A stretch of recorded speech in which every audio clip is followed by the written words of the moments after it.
Hello BookTube. Today on my 2023 library tour, I'm continuing with the science fiction and fantasy.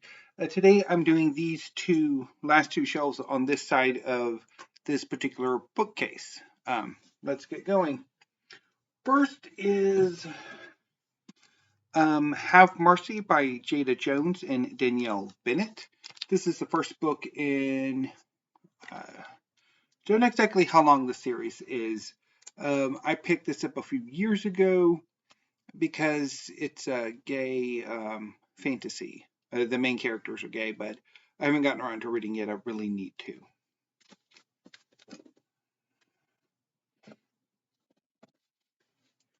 Next is Black Dog by K.V. Johansson. This is another book I've been meaning to read for years. It's the first book in a series as well. The next three books are by Guy Gabriel Kay. This is Tigana. This is one of his best works, I've been told. I read it a few years ago and did not particularly get on with it. So yeah, maybe I should give it another go at some point. I've also dipped into. Now, I've never dipped into The Lions of El Rasan. And the thing about Guy Gabriel Kay's work is that his works are, even though they are set in constructed or made up worlds, they are very heavily influenced by real world history. And I have dipped into A Song for Arbonne, but I don't remember much about it. Next is Fury Born by Claire Legrand, the Imperium Trilogy, Book 1. I don't remember much about it. I picked it up and never got around to it, which is typical for me when it comes to science fiction and fantasy. The next four books are the Coruscant Archive series. The first book is The Bloodprint, and they're all by Asma Zahanat Khan. This is an epic fantasy quartet set in a world inspired by the Middle East. And I actually did a bill redemption of this book. I read it. I don't remember if I had it as this copy or if I checked it up from the library. And I billed on it the first time, and then I had a bill redemption of it, and it was successful. I rather like The Bloodprint. And I also picked up the other three books in the series as they came out, or shortly thereafter. Book 2 is The Black Khan. The third book is The Blue Eye. And the fourth book is The Blade Bone.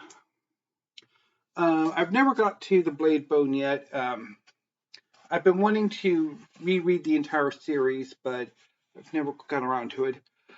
While I enjoyed The Bloodprint, The Black Khan and The Blue Eye didn't quite do it for me, so I'm kind of waffling between whether I should reread the first three and then the fourth one, or just cut my losses. I don't know. The next batch of books are by Michael Moorcock. This is Count Brass, the first book in the Chronicles of Castle Brass. The next three are Elric books. This is The Vanishing Tower, Book 4 of the Elric saga. The next batch of books are by Michael Moorcock. This is Sailor on the Seas of Fate. And of course, I'm blanking on who the publisher is, but there's a new editions of the Elric series that have come out the past year or so. And this is Stormbringer, or last few months.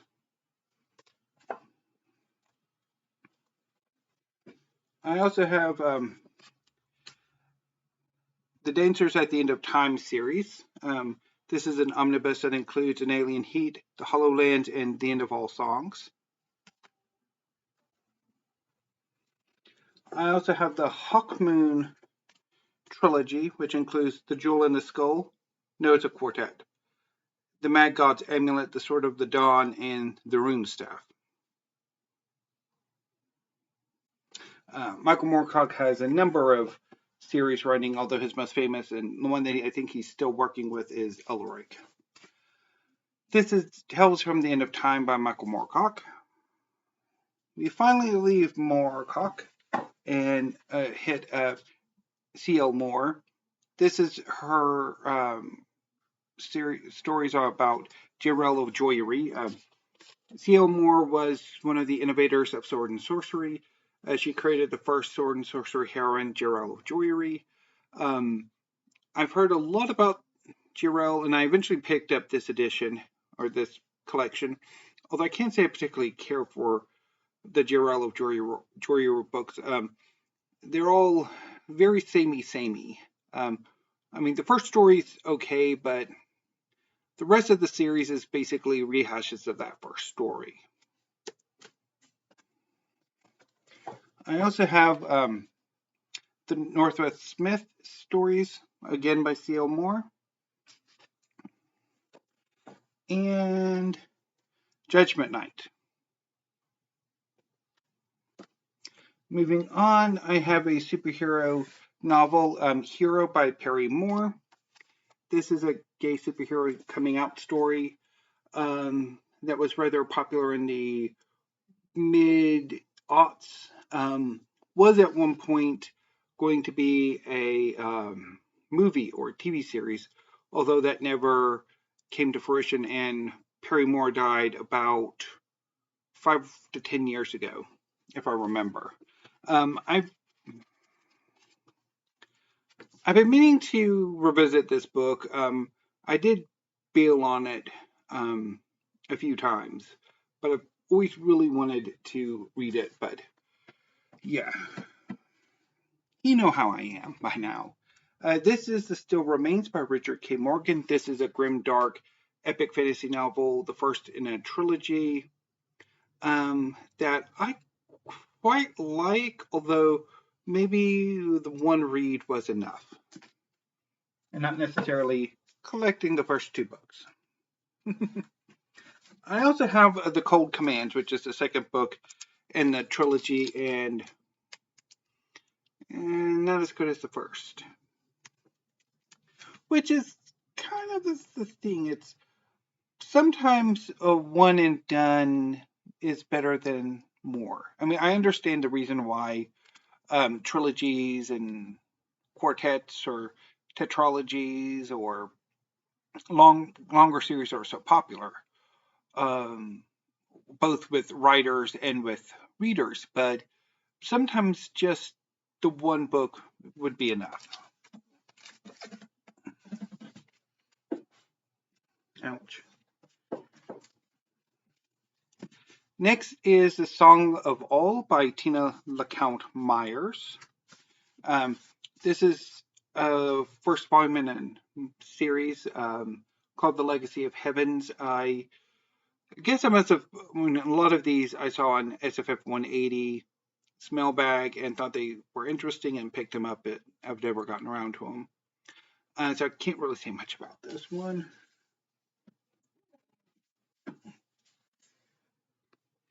Next is More Than This by Patrick Ness. This is a young adult science fiction novel that I quite liked when I read it, although I didn't quite enjoy it as much the second time I read it. So it's been a few years, so I might come back to it, but we shall see.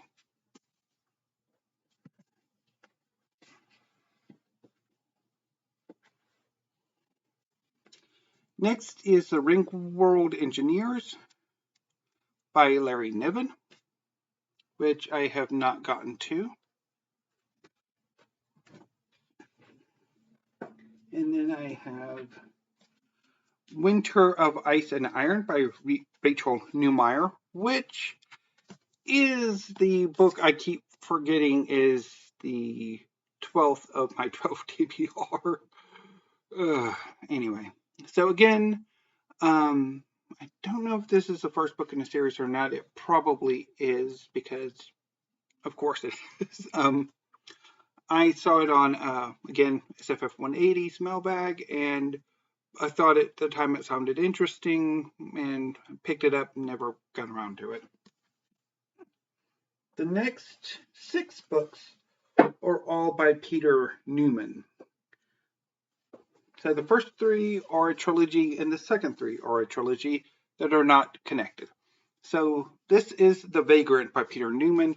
This is a grimdark fantasy series that I had to go at. I did bail on, but I kind of wanted to. I do want to come back to it, which is why I picked up the entire trilogy. So this is the second book, The Malice.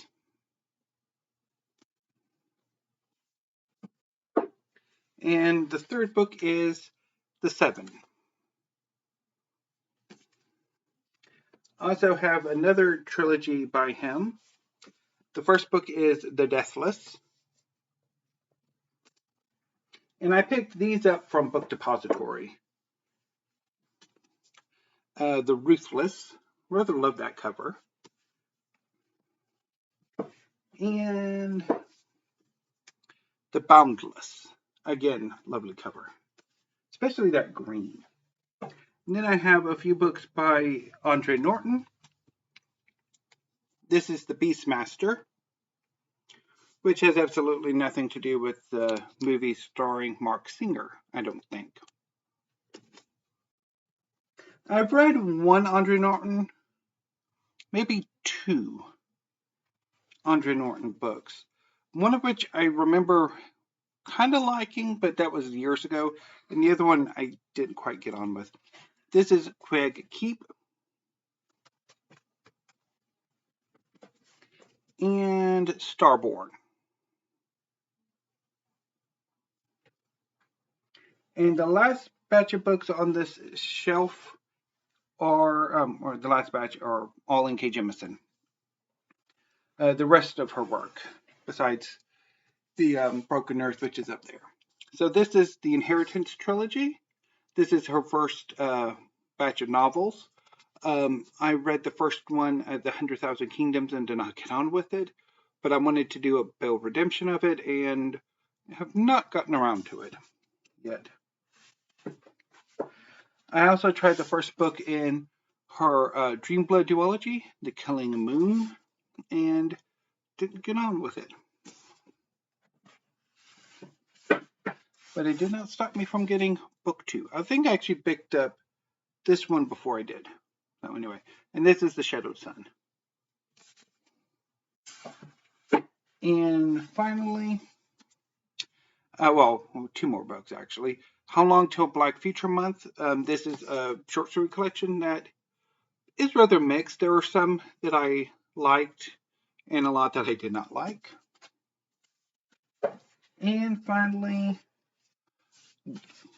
The City We Became, which is the first book in her most recent duology. Well, it's going to be a trilogy, but things happened and it's now a duology. This is the only N.K. Jemisin book that I sort of like. Although the more I think about it, the less enthusiastic I am about it. So, and I don't think I'm going to read the sequel. So that concludes these 2 shelves. I will be back tomorrow to start the other side of this bookcase. And then we'll be finishing up with fantasy, science fiction and fantasy on Thursday, and then on to manga. Okay, so that said, I'll probably be back later this evening with a tag video because it is Tag Tuesday. Although I do want to, or I was thinking about talking about my picking up or buying 2 new bookcases, but I kind of worked it out. So I'll be doing 2, because I was originally thinking about just picking up 1 bookcase for my manga, and then moving my manga into the hall. But I've been thinking, and I think maybe what I could do is, and what I will do is, pick up 2 new bookcases that will replace the newest bookcase that I picked up, which is now at the end of the history wall. And then that way I have more space for history, and then move that bookcase back into the hall where it originally was, and move classics, canonical, modern, and contemporary fiction, poetry, and drama to that bookcase. And then just leave manga where it is right now until I can eventually replace my brother's bookcase with a new one in a year or 2. So anyway, BookTube, yeah. And then in hindsight, maybe I should have waited to do my 2023 library after I did that, but I didn't. Anyway. So anyway, BookTube, until I see you later this evening, thank you, have a great afternoon, and stay safe.